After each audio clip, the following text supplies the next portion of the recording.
करनाल में आज सरकारी बैंकचारी हड़ताल पर है। तस्वीरें आप देख सकते हैं किस तरह से तमाम जो बैंक के कर्मचारी हैं वो इस समय सेक्टर 12 में नारेबाजी करते हुए नजर आ रहे हैं। देख सकते हैं तस्वीरों में किस तरह से तमाम जो बैंक के कर्मचारी है वो किस तरह से जो है अपना रोष व्यक्त करते हुए नजर आ रहे हैं। क्या कुछ पूरा मामला है, एक बार बातचीत करने का प्रयास कर लेते हैं, क्योंकि क्या कुछ कहना चाहेंगे सर, किस लिए हड़ताल पर है, क्या कुछ मांग है आपकी?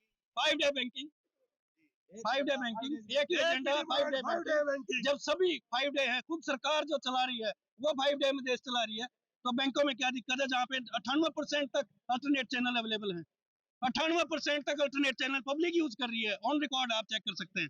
उससे ज्यादा और क्या मांग होगी? सरकार जानबूझ के 3 साल से समझौता करके पीछे हट रही है, सरकार जानबूझ के डिले कर रही है। सरकार की आदत है जब तक के सड़क पे ना आए लोग, जब तक के इसको खतरा ना महसूस हो, तब तक इन्होंने देना नहीं है। कुछ चंद उद्योगपतियों के दबाव में ये डिसीजन पेंडिंग है। सब कुछ साइन हो चुका है, साइन करके पीछे मुकरी हुई है। सबसे अजीब बात यह है कि समझौता हो चुका है, साइन हो चुका है, 3 साल से लटकाए बैठी है। तो करनाल में आज किस तरह से जो है रोष व्यक्त किया गया है? तमाम बैंक के कर्मचारी कहाँ इकट्ठा है, क्या पूरा मामला एक बार बता दीजिए विस्तार से। करनाल से में सेक्टर 12 में आज रोष व्यक्त किया गया है। यूएफबीयू के घटक तले सभी बैंकों के सभी अधिकारी कर्मचारी वर्ग इकट्ठे होकर एक ही डिमांड के लिए इस बंद मुट्ठी की तरह इकट्ठे हुए हैं। 5 डे दिखाना है, 5 डे बैंकिंग के लिए एक ही एजेंडा है, 5 डे लागू करना है और करवाना है। क्या कुछ कहना चाहेंगे सर? आज जो है तमाम ग्राहकों को भी जो है आपके उनको दिक्कत हो रही है, कहीं ना कहीं पहले से आह्वान किया गया था हड़ताल का, या आज एकाएक इकट्ठे हुए हैं आप? हाँ जी, लेबर कमीशन को हमारा एक 1 मंथ का नोटिस जाता हुआ ऑलरेडी दिया हुआ था हमने, और हम आपकी बात से सहमत है कि पब्लिक को परेशानी है, लेकिन अल्टरनेट डिलीवरी चैनल आजकल बहुत है। Mobile banking, ATM, cash deposit machine हमारी चल रही हैं, तो अल्टरनेट चैनल इतने हैं कि बैंकिंग में कहीं भी कोई दिक्कत नहीं आती आजकल करने में। कैश डिपॉजिट मशीन, एटीएम से पैसे निकलाते हैं, चेक क्लियरिंग मशीन लगी हुई है हमारी सारी सीटीएस की, तो उसकी वजह से पब्लिक को कम से कम दिक्कत आती है। डिजिटलाइजेशन के लिए भारत सरकार भी कहती है कि डिजिटलाइजेशन के लिए, जब 100% डिजिटलाइजेशन हो गया है तो फिर बैंकों में इतनी दिक्कत नहीं आ रही है अब इसमें। तो हमारी एक छोटी सी डिमांड है, जहां हमारी सारी regulatories, RBI, PFRDA, central government, state government, LIC, सबकी 5 डेज बैंक है, नाबार्ड, सिर्फ एक बैंकों को लटकाया हुआ है कि जो समझौता होने के बावजूद भी इसको इम्प्लीमेंट नहीं किया जा रहा है। क्या कुछ कहना चाहेंगे सर, कब से समस्या है, कब से मांग कर रहे हैं आप, और एकाएक आज एकजुट हुए हैं? दिन भर आपकी हड़ताल रहने वाली है, जो आम लोग हैं उन्हें कहीं ना कहीं दिक्कतों का भी सामना करना पड़ेगा, क्या कुछ कहना चाहेंगे इस पर? आज से तकरीबन 1.5 पौने 2 साल पहले जब 11th बायोपेटाइट सेटलमेंट सेटल हुआ था, तब सरकार ने कहा था कि वो 5 डे बैंकिंग देगी, और कहा था कि 180 दिन के भीतर भीतर हम इसे लागू कर देंगे। और आज तकरीबन 1.5 साल हो गया है कि सरकार इसे लागू नहीं कर रही है।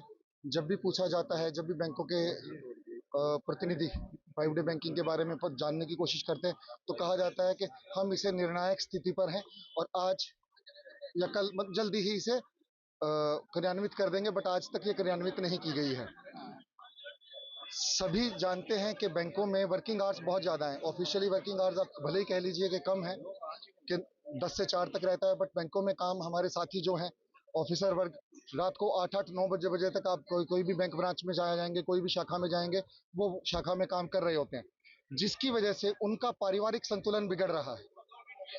नई भर्ती नहीं हो रही है, जिसकी वजह से उन पर प्रेशर भी बहुत आ रहा है, काम ज़्यादा है। सरकार कह रही है काम ज़्यादा है, जो फाइनेंशियल इंक्लूजन का काम हो रहा है, नए लोन बट रहे हैं और सब हो रहा है, सभी का प्रेशर गवर्नमेंट बैंक्स पर ज़्यादा आ रहा है। सभी गवर्नमेंट की स्कीमों का प्रेशर गवर्नमेंट बैंक्स पर दिया जाता है, प्राइवेट बैंकों को सरकार प्रेशराइज नहीं करती है, जिसकी वजह से हमारे साथियों पर प्रेशर आ रहा है। नई रिक्रूटमेंट नहीं हो रही है। नई रिक्रूटमेंट भी एक मुद्दा है कि नई रिक्रूटमेंट करेंगे तो हम बेहतर सर्विस दे पाएंगे। अगली रणनीति क्या होगी सर, क्योंकि आज का तो सर आपने हड़ताल पर है, अगली रणनीति क्या रहने वाली है? सर, अगली रणनीति हमारे बड़े नेता जैसे डिसाइड करेंगे, जो भी डिसाइड किया जाएगा ऊपर, अभी पीछे जो बैठक हुई थी और आज की स्ट्राइक से क्या आउटकम निकलता है, सरकार पर कितना दबाव बनता है, उसको देखते हुए अगली रणनीति तय की जाएगी। हमारे बड़े नेता ऊपर, जो भी ऊपर आईएफबी, सर करनाल में सभी सरकारी बैंक, जितने पीएसयू बैंक्स हैं, आज सभी स्ट्राइक में बंद हैं साहब। तो और आगे भी कभी भी अगर ऐसा रहा कि हमारी डिमांड अगर सरकार नहीं मांगेगी, तो इस प्रकार के कदम आगे भी उठाए जाते रहेंगे। निश्चित तौर पर तो ये तमाम बैंक के कर्मचारी थे, उनका यही कहना है कि पिछले लंबे समय से वो अपनी मांग को पूरा करते हुए नजर आ रहे हैं। सप्ताह में 5 दिन जो बैंक खुलने चाहिए उसको लेकर कहीं ना कहीं मांग करते हुए नजर आ रहे हैं, यानी कि सैटरडे की भी जो है अवकाश की मांग करते हुए कहीं ना कहीं तमाम बैंक के कर्मचारी नजर आ रहे हैं। करनाल से हरियाणा तक के लिए कमल की रिपोर्ट।